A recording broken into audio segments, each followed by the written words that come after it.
So it got cut off, and I'm not sure if I'm going to be able to. I'm not sure if there's enough space to do this, but we'll see.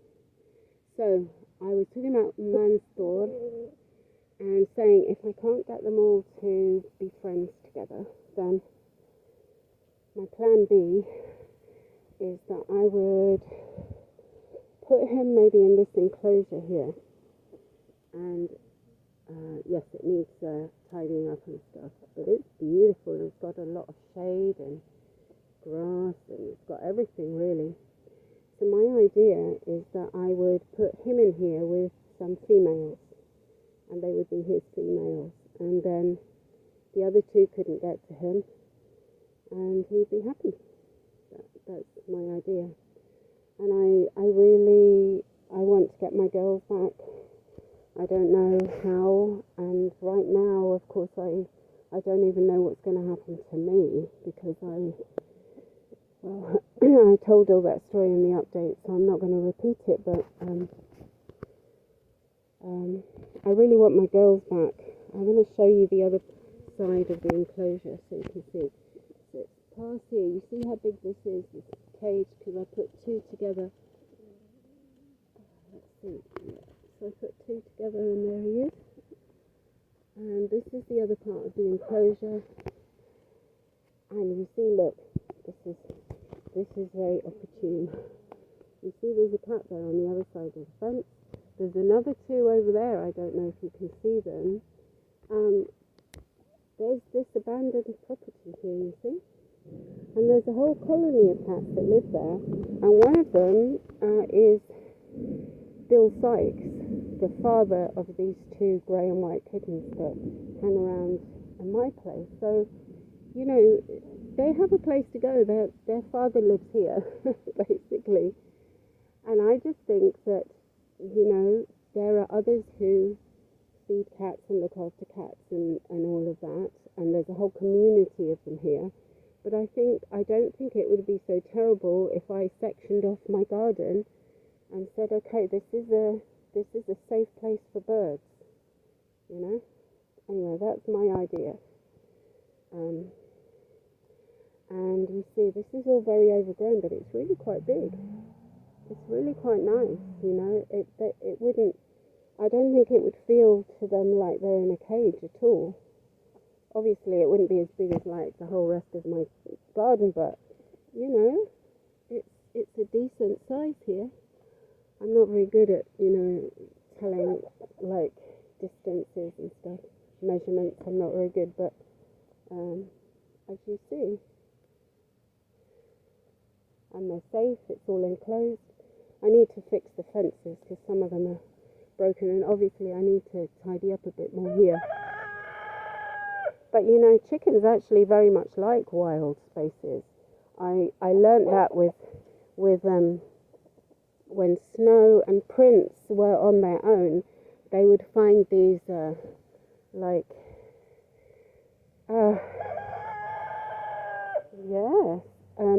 I'd left the grass overgrown, and they would make little burrows into it. You know, they loved that. Sometimes I couldn't find them because they'd made themselves a little nest, you know, under the overgrown grass. You see it there as that's the abandoned property, and there's loads of cats that are there, you know. So I don't think it would be such a terrible thing to have an area, you know, a cat-free area, you know. So that the birds would know that they were safe. They were safe to be here. They're safe and they're welcome. I'm going to show you where I put the food for the squirrels. There's two of them, and I call them Sybil and Cyril the squirrels.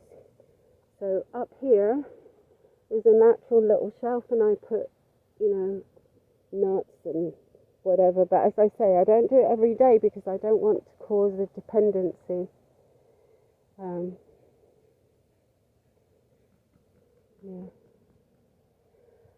The other thing I wanted to just talk about is that, you know, there are so many of these places.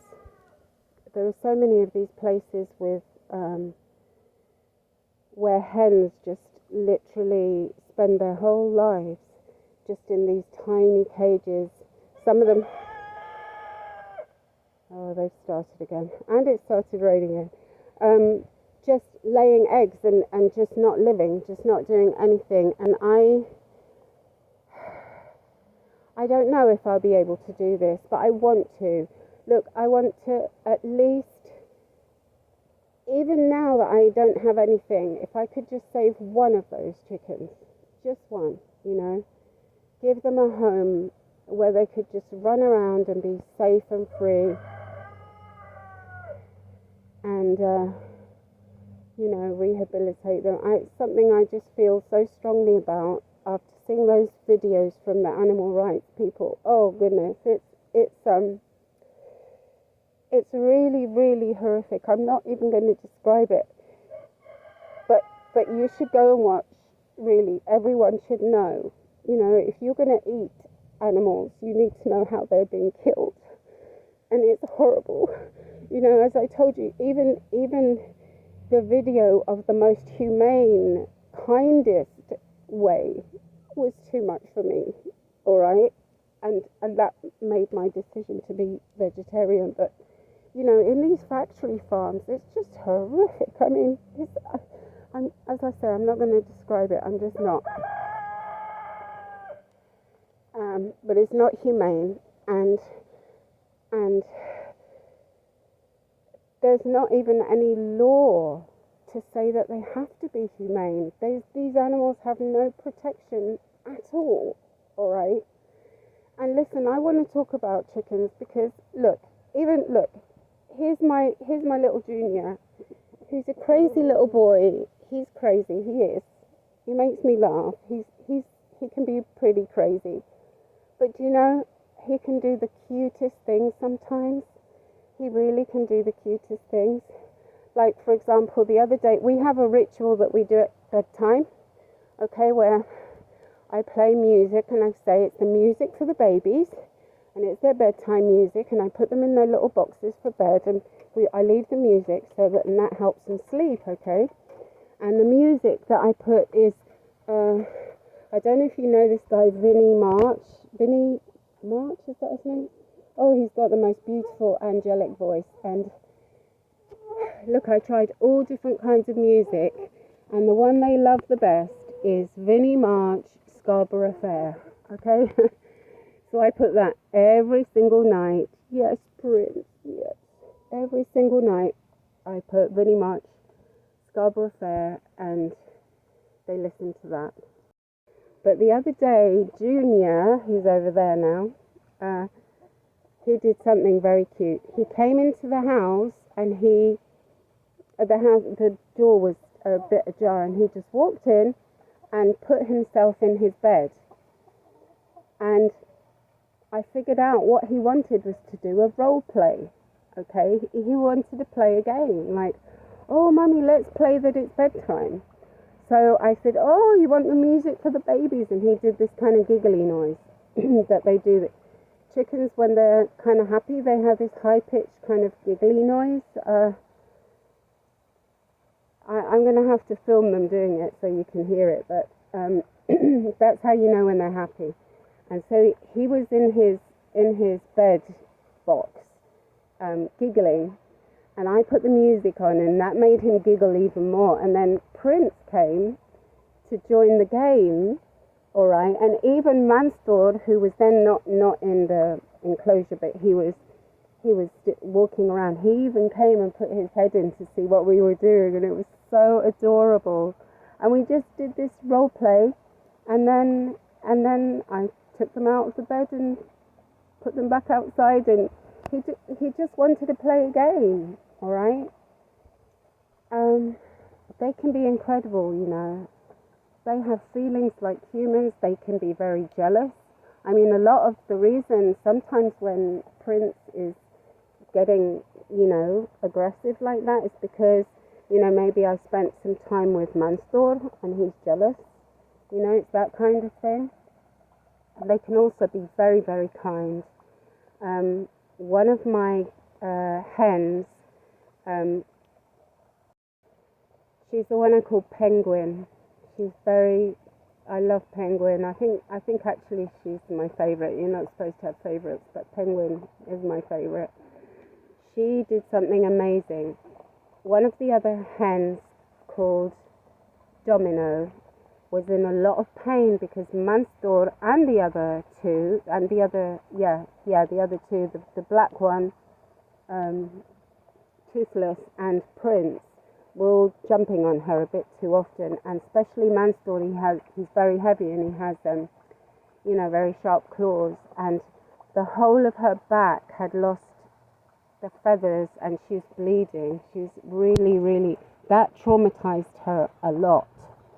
All right, and she was in I put her in a bed with Penguin and with Ducky, two other hens, but she was whimpering a lot, and Penguin did the sweetest thing. Now Penguin has under her chin is all fluffy. I don't know what that kind of hen is called. It's a breed, and I think that I've heard them called the bearded ladies. Anyway, she has the kind of fluffy feathers under her chin, and she did the most adorable thing. She put her soft, fluffy chin, leant it against Domino's back to soothe her pain. I mean, come on, that is empathy, that is compassion, that is kindness. And these are chickens we're talking about, okay? And they should absolutely be afforded. They should absolutely be afforded mercy, all right? They should absolutely, because they are sentient beings and they have feelings. And some of them are just very, very special, okay? In fact, the first hens that I had that were killed, as I said, oh, I loved them so much, and they were so special. One of them was called Matilda, and she would know when I was sad, and she would put her head on top of my head. It was like a way to hug me, okay? They are special in many ways, and I would also encourage people. Do you know that I've discovered there are so many recipes to make basically fake meat out of chickpeas and lentils and things like that, and